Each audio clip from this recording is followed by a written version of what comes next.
నమస్తే. నేను ఆదిత్య.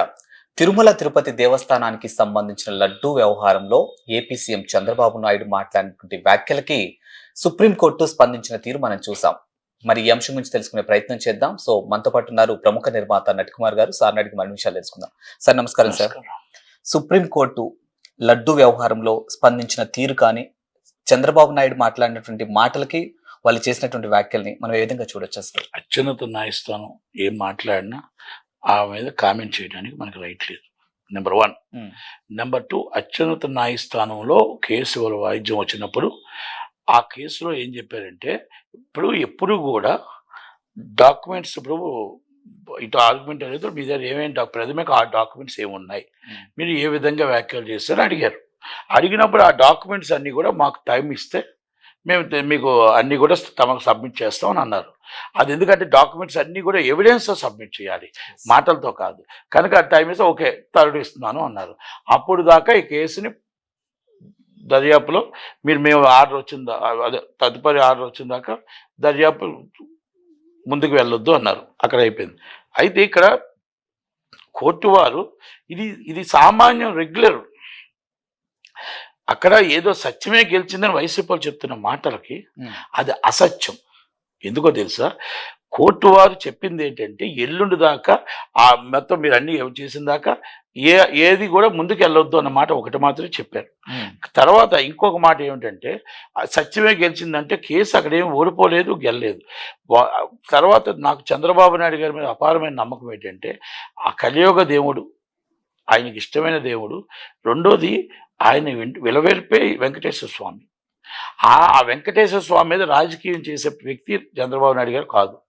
వెంకటేశ్వర స్వామి మీద రాజకీయం చేసే వ్యక్తి పవన్ కళ్యాణ్ గారు కాదు. వెంకటేశ్వర స్వామి మీద రాజకీయం చేసే వ్యక్తి లోకేష్ గారు కాదు.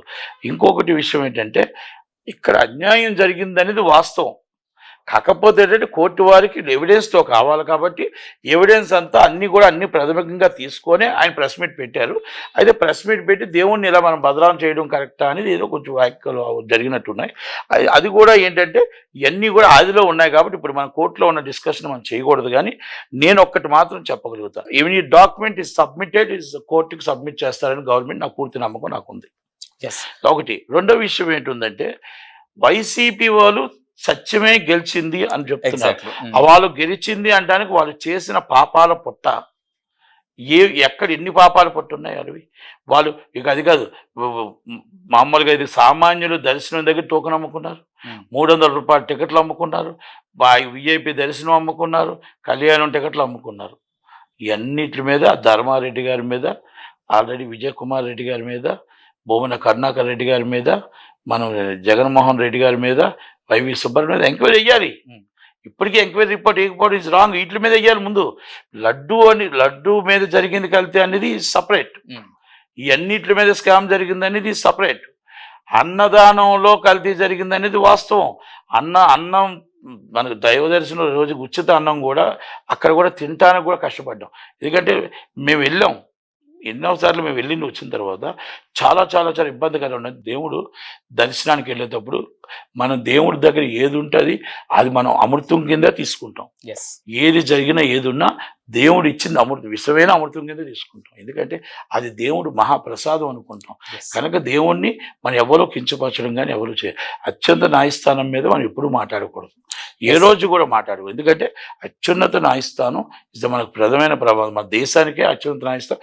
ఏ తీర్పు ఇస్తే ఆ తీర్పు శిరస వహించవలసింది ఎవరైనా సరే. మీరు చెప్తున్నట్టు అత్యున్నత న్యాయస్థానం ఓకే, ఫైన్, బాగుంది. ఇప్పుడు ఒక ఏపీ సీఎం గా ఉన్నటువంటి చంద్రబాబు నాయుడు సీఎం హోదాలో ఉన్నప్పుడు ఖచ్చితంగా ఆచితూచి మాట్లాడాలని చాలా మంది వ్యాఖ్యలు చేస్తున్నారు. సో ఖచ్చితంగా తిరుమల తిరుపతి లడ్డూలో కల్తీ జరిగిందంటూ వాళ్ళు వ్యాఖ్యలు చేయడం జరిగింది ఒక సీఎం హోదాలో ఉండి. ఎట్ ద సేమ్ టైం ఇప్పుడు మీరు ఏదైతే అత్యున్నత న్యాయస్థానం అంటున్నారో, ఇదే వైఎస్ఆర్సీపీకి సంబంధించిన వాళ్ళు లడ్డూలో కల్తీ జరగలేదు కాబట్టి అత్యున్నత న్యాయస్థానానికి మేము వెళ్ళడానికైనా రెడీ అన్నట్టుగా వాళ్ళు అక్కడి వరకు వెళ్ళడం జరిగింది. అంటే ఏ ధైర్యంతో వెళ్ళి ఉండొచ్చు వాళ్ళు? ధైర్యం ఏముండదండి. ఇక్కడ కోర్టు వారు ఏంటంటే కొంచెం కోర్టు వారికి చెప్పాలి. అందుకే నిజ నిజాలు చెప్పడానికి టైం తీసుకొని ఇప్పుడు అన్ని కూడా మొత్తం ఎవిడెన్స్ అంతా కూడా ఈజ్ సబ్మిటెడ్ ఇస్ కోర్టు. అంటే ఇక్కడ ఒకటండి, న్యాయమే గెలుస్తుంది, సత్యమే గెలుస్తుంది. లాస్ట్లో దేవుడికి తప్పు చేసేవారు వెంకటేశ్వర శిక్ష తప్పదు. వడ్డీతో సహా వడ్డీ కాసుల వాడు వడ్డిస్తాడు.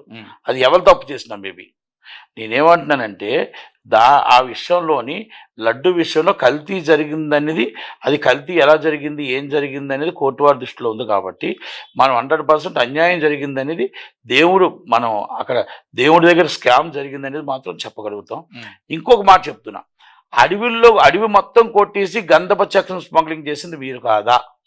వన్య ప్రాణుల్ని మొత్తం టోటల్గా నటక దారిలో మీరు వాళ్ళకి అక్కడ నీళ్లు తాగడానికి నీడ లేక ఆ వన్య ప్రాణులన్నీ కూడా మనకు టోటల్గా నటక దారిలోకి వచ్చి ప్రజల్ని ఇబ్బంది పెడుతూ ఉంటే మళ్ళీ అదే ఒక స్కామ్ కింద కర్ర 300 రూపాయలు ఇచ్చి మళ్ళీ పైనుంచి కిందకి కర్ర తీస్తే 300 రిటర్న్ ఇస్తామని అదొక స్కామ్ కాదా? పైకి తీసుకెళ్ళగలరు కర్ర, కిందకి ఎవరైనా తీసుకెళ్ళగలుగుతారా? నాకు చెప్పండి ఒక మాట.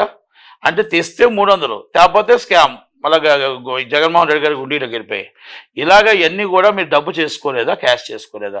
నిజంగా వెంకటేశ్వర స్వామి మీద మీరు భక్తులైతే చెప్పండి. నేను ఎందుకు అంటున్నానంటే ఇవన్నీ కూడా అత్యుత ఇస్తాను, ఏ నిర్ణయం తీసుకుంటాను. అయితే సీఎం గారు హోదాలో ఆయన రైట్, ఇది ప్రజలకు చెప్పాలి.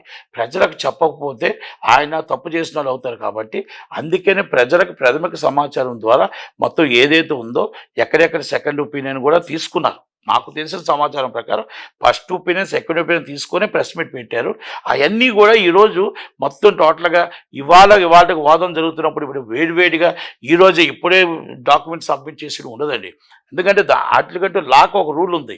లాకి ఒకరోజు టైం తీసుకొని సుప్రీంకోర్టుకి ఒక చాలా పర్ఫెక్ట్గా డాక్యుమెంటేషన్ చేసి ఆ డాక్యుమెంటేషన్ ఎవిడెన్స్ ప్రతిదీ పక్కగా పెట్టి అవతల వాళ్ళకి నోటీసులు ఇచ్చి మనం కౌంటర్ ఫైల్ చేయాలి. అది ఎల్లుండి దాకా టైం తీసుకున్నారు. కనుక ఇక్కడ ఎక్కడ కోర్టు వారు ఏది కూడా తప్పు జరిగిందా జరగలేదని చెప్పలేదండి. ఇక్కడ తప్పు జరిగిందా జరగలేదని చెప్పలేదు. మీరు దేవుణ్ణి ఎందుకు ఈ రాజకీయాల్లో లాగుతున్నారు అని చెప్పారు. Is a right. దేవుని రాజకీయాల్లో లాగారు. ప్రపంచంలోనే అత్యున్నత దేవుడు వెంకటేశ్వర స్వామి. కనుక అది బాధ్యతగా ఆయన విలవేలుపు దేవుడిగా నా దేవుడికి అన్యాయం జరిగింది అని చెప్పి ఆయన మొత్తం టోటల్గా ప్రాథమిక సమాచారంతో ఎవిడెన్స్తోనే చెప్పాడు. ఇది చంద్రబాబు నాయుడు గారి నాకు పూర్తి నమ్మకం ఉంది. కోర్టు వారి మీద కూడా నాకు పూర్తి నమ్మకం ఉంది. న్యాయమే గెలుస్తుంది, సత్యమే గెలుస్తుంది. ఇవాళ మాట్లాడిన వాళ్ళు ఇంకొక 5 రోజులు 6 రోజులు ఆగితే సుప్రీంకోర్టు వారు వెంకటేశ్వర స్వామి ఆశీస్సులతో కంపల్సరీ నిజం జరిగిందా, అబద్ధం జరిగిందా, నిజం జరిగిందనేది వాళ్ళు కూడా కంపల్సరీ తీర్పిస్తారనేది నాకు ఆశిస్తూ ఉన్నాను. కనుక ఇక్కడ వైసీపీ వాళ్ళు ఆడుతున్న డ్రామాలు, వైసీపీలో ఆడుతున్న నాటకాలు, ఎందుకంటే ఎలా తప్పించుకోవాలని చూస్తారు. ఢిల్లీ హైకోర్టులో నా మీద అసభ్యకరంగా మాట్లాడుతున్నారు ఒక ఎంపీని కాబట్టి, నా మీద ఒక అమ్మాయితో నాకు లింకు కలుపుతూ నన్ను చాలా అసభ్యంగా యూట్యూబ్ ఛానల్ పెట్టాయి కాబట్టి నన్ను ఎవరు ఇలా మాట్లాడకుండా నాకు ఒక ఆర్డర్ ఇవ్వని ఢిల్లీ హైకోర్టులో విజయసాయి రెడ్డి ఆర్డర్ తెచ్చుకున్నారు. ఆర్డర్లు తెచ్చుకోవడం ఇప్పుడు అదే ఢిల్లీ హైకోర్టులో వేశారు. ఇష్యూ జరిగింది ఎక్కడ? ఆయన పార్లమెంటరీ కాబట్టి ఢిల్లీ హైకోర్టులో వేసుకోవచ్చు. ఇష్యూ జరిగింది ఇక్కడ. ఆయన ఆంధ్రప్రదేశ్లో ఆయన చెప్పినవే, ఆమె చెప్పిందే మాట్లాడిన వాళ్ళందరి మీద. అంటే ఒక స్టే అంటే ప్రాథమికంగా అందాక తాత్కాలిక స్టే ఇస్తారు. మనం ఎవిడెన్స్ వేసి మనం ఆర్గ్యుమెంట్ చేసి మనం చెప్తే నిజాలు తేలుతాయి. ఇక్కడ కూడా అంతేనండి. ఏదైనా సరే అంటే ఎవరికి నష్టం జరగకూడదు అనే దాని మీద తాత్కాలిక స్టే ఇస్తారు.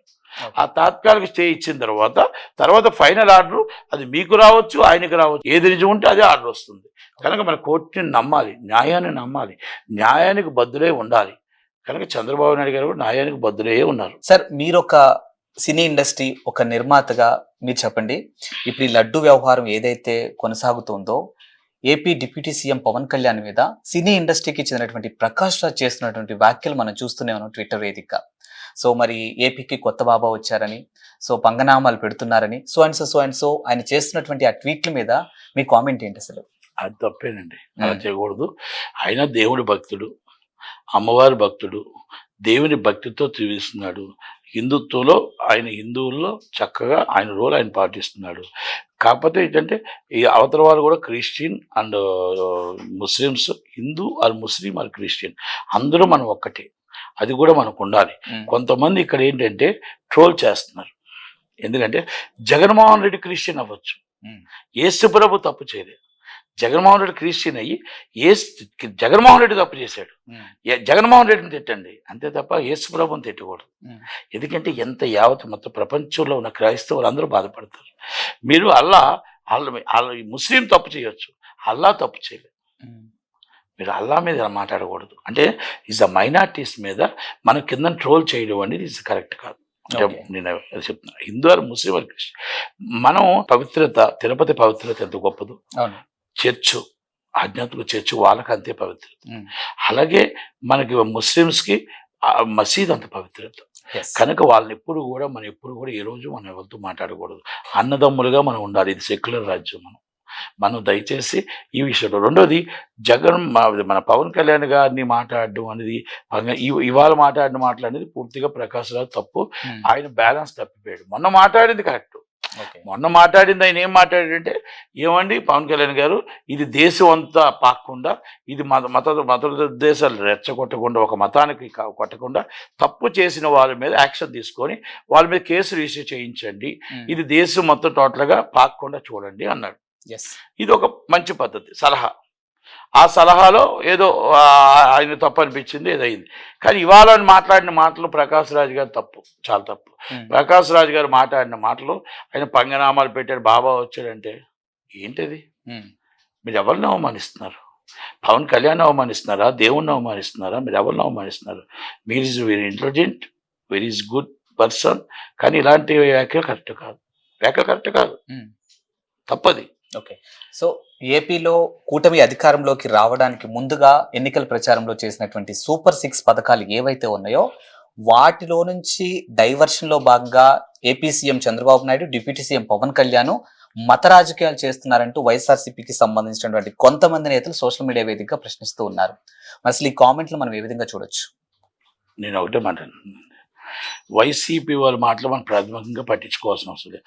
ప్రజల పక్షాన వాళ్ళ మీద నమ్మకం లేకే ప్రతిపక్షం ఇవ్వలేదు వాళ్ళకి. ప్రజల పక్షాన ప్రజలకి నమ్మకం లేకే ప్రతిపక్షం ఇవ్వలేదు.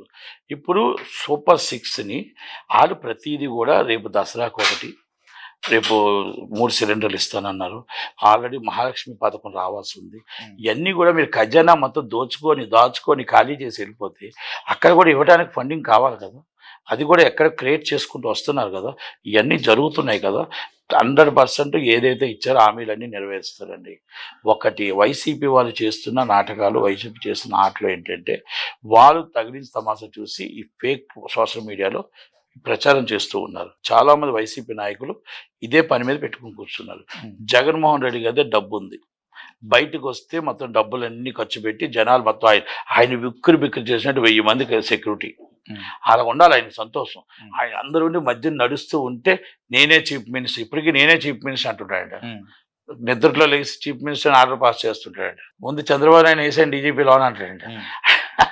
అంటే ఈయనే చీఫ్ మినిస్టర్ అనుకొని ఊహాగానాల్లో బతుకుతున్నాడు ఆయన. కనుక వైసీపీ వాళ్ళందరూ ఏమి చెప్పినా ఏమి చేసినా ఇది డైవర్షన్ పాలిటిక్స్ కాదు. ప్రజల కోసం, ప్రజల పక్షాన పుట్టిన పార్టీ, వచ్చిన పార్టీ. కనుక ఇంకొక రిక్వెస్ట్ ఏంటంటే, నేను చంద్రబాబు నాయుడు గారికి, పవన్ కళ్యాణ్, లోకేష్ గారికి, మిడిల్ క్లాస్ వాళ్ళు మిమ్మల్ని నమ్ముకొని 4 గంటల నుంచి 1 గంట దాకా వేసి మా చంద్రన్న రావాలా, మా పవన్ అన్న రావాలా, మా లోకేష్ అన్న రావాలా, మా బతుకులు బాగుపడతాయి, మాకు చాలా జీతంతో మేము బతుకుతున్నాం, మా పిల్లలు ఎక్కడెక్కడో బతుకుతున్నారు, పరిశ్రమలు రావాలా, మా పిల్లలు ఎక్కడే జాబులు రావాలా, మాకు కూడా సిలిండర్ అనేది, నేను మిమ్మల్ని 5 ఫ్రీగా అడగట్లేదు, మాకు ఒక సబ్సిడీ సిలిండర్ ఇవ్వండి, మాకు మిడిల్ క్లాస్ ఫ్యామిలీకి మాకు కొన్ని సబ్సిడీ మీద కొని పెట్టండి, మాకు ఆరోగ్య, విద్య ఈ 2 మాత్రం ఫ్రీ చేసి ఆరోగ్యాన్ని కాపాడండి, విద్యను కాపాడండి. మీకు ఆ విధంగా మేము అడుగుతున్నాం. మాకున్న పిల్లల్ని మేము మా దగ్గర పెంచుకునే విధంగా, మన రాష్ట్రంలో ఉద్యోగాలు చేసుకునే విధంగా ఇమ్మని అడుగుతున్నామని చాలా అక్కలు, చాలా అమ్మలు, తల్లులు అందరూ రోధిస్తున్నారు. వాళ్ళందరినీ మనం కాపాడవలసిన బాధ్యత మన మీద ఉంది. కాబట్టి దయచేసి మళ్ళీ ఒక్కసారి రిపీట్ చేసి, ఆ మధ్యతరగతి కుటుంబీకులు పడుతున్న కష్టాలు బయటకు చెప్పుకోలేరు, లోన్ నుంచి బాధపడుతూ ఒకరోజు చాలా ఫుడ్ తింటూ బతుకుతున్న ఆ మధ్యతరగతి కుటుంబీకులు కాపాడమని, నిలబెట్టమని నేను చేతులు జోడించి అడుగుతున్నా.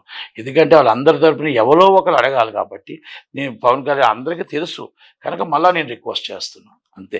ఈ అన్ని పథకాలు మళ్ళీ వస్తాయి. 3 సిలిండర్లు పేదలకు మీరు ఉచితంగా ఇస్తున్నారు. వాళ్ళు ఏమంటున్నారు, మిడిల్ క్లాస్ ఫ్యామిలీస్ మాకు 5 మీరు సబ్సిడీలు ఇవ్వండి.